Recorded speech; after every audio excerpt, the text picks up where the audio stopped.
guys, and welcome back to my channel. I'm so excited. Today we are going to discuss Sukuma wiki. I can't believe I don't have a video on Sukuma wiki. I have loads on spinach and other vegetables, but today we are going to discuss the number one wife in Kenya. Ugali is the man, Sukuma wiki is the wife, and so we're going to discuss how to make sure we are all prepared for the staple food of Kenya and how to grow it and make money. Yay!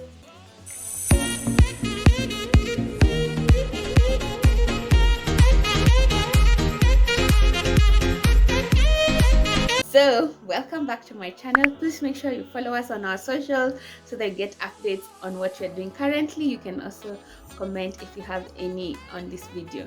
Subscribe, and let me just start by saying Kenya is Ugali nation. And the best accompaniment is usually Sukuma wiki, and that means it's always in high demand all year round, especially during the dry season. So when the rains go away and there's no competing vegetables like Kenyaji vegetables, indigenous ones, the amaranth and nderema, all the other ones that grow because of rain, it means that Sukuma and spinach get very good ranking and people can make really good money about it. Another important thing to note is that it's a game of numbers. You can start small in your own kitchen garden, container garden, in your own house, just to cut costs for your family income. But it's about, if you want to do kilimo biashara, it's a game of numbers. So plant as many as possible.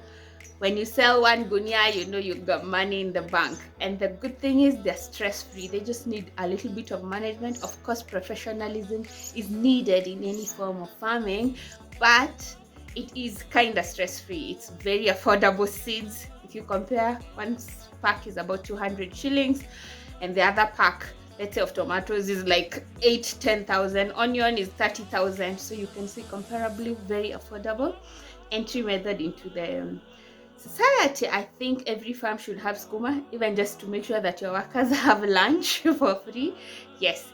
Another thing you should know about Sukuma wiki is that it's called collard. The muzungu, you know how spinach is not called spinach, it's called Swiss chard.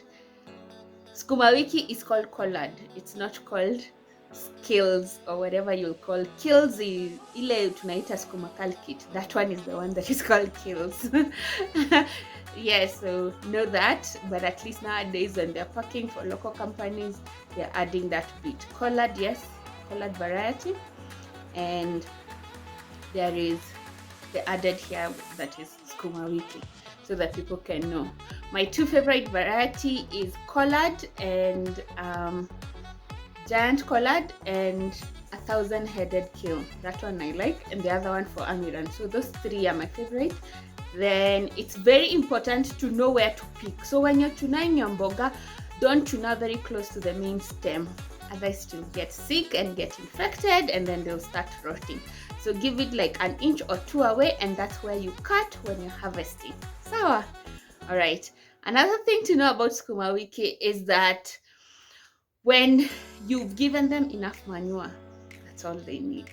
But when I say enough, I mean like a lot. Like pull up a truck into your farm and make sure that they have enough nutrients.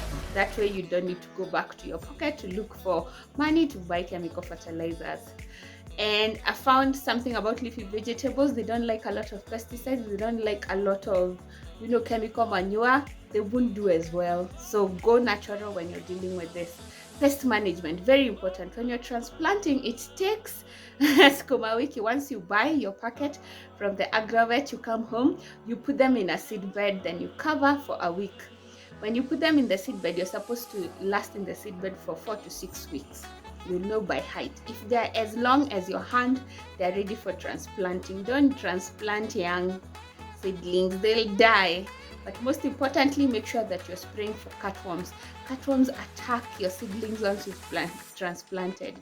So immediately you transplant, drench the soil with pesticide for cutworm management. Number 2, aphids.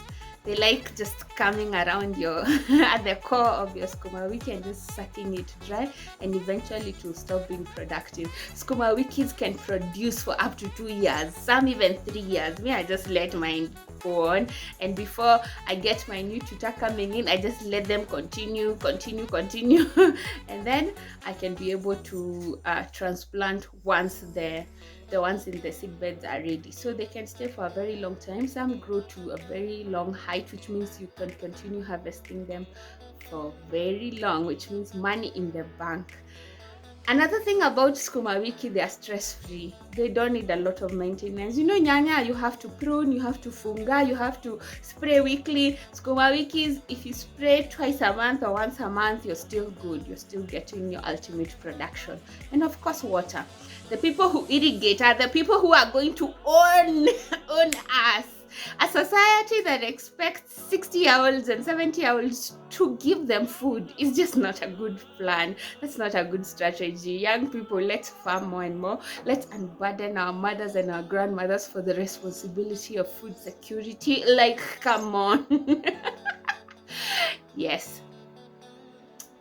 Back to my point is that skuma wikis are also very, they're very easy to find market, especially if you're in the urban area, and there is high rises everywhere. People are renting units, they can't afford to farm where they are. If you have even a parking lot kind of space, weka skuma hapo na mabags, vertical gardening, bag gardening, and start selling that mula. I save around 40,000 a year from just skuma wiki farming. Let me not even count from onions, from tomatoes, from strawberries, and from cocoas, and all the other things that I farm in my farm.